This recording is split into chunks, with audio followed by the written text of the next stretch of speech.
This is the DoorBell project, and I designed this project in Tinkercad.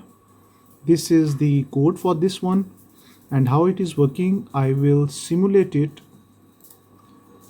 Then I have to press this push button.